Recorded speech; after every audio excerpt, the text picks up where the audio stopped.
দেখো সমবাহু ত্রিভুজ অঙ্কন আজকে প্রথমে কি করবো, একটা নির্দিষ্ট সরলরেখা নেব, স্কেলের সাহায্যে কি করবো, নির্দিষ্ট সরলরেখা বুঝতে পারলাম।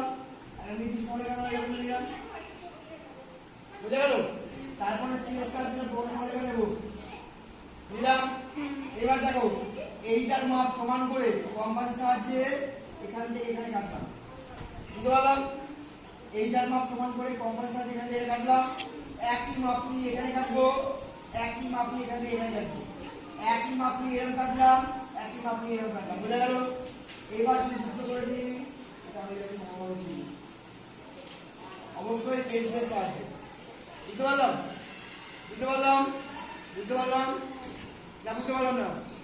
আবার করে দেখো, এই যে মাপটা নিলাম এই মাপটা সমান করে বড় বড় রেখা দিয়ে কাটলাম, পেন্সিল কম্পাসে বুঝে গেল।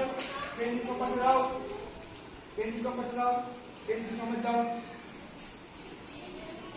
পেন্সিল সমেত কাট দাও। মানে এরকম নেবো, বলে লাগালে তো হবে না। এই দেখো লাগাও, এই যে এই মাপটা সমান করে ধরো, এই মাপটা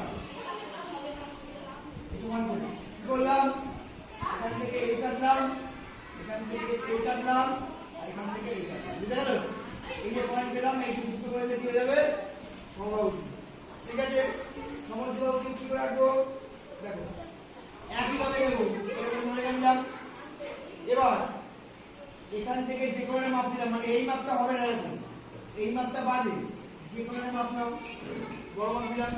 এবার কি করবো, এই মাপটা সমান করে এখান থেকে এই কাটলাম, এটা সমান করে এখান থেকে এই কাটলাম,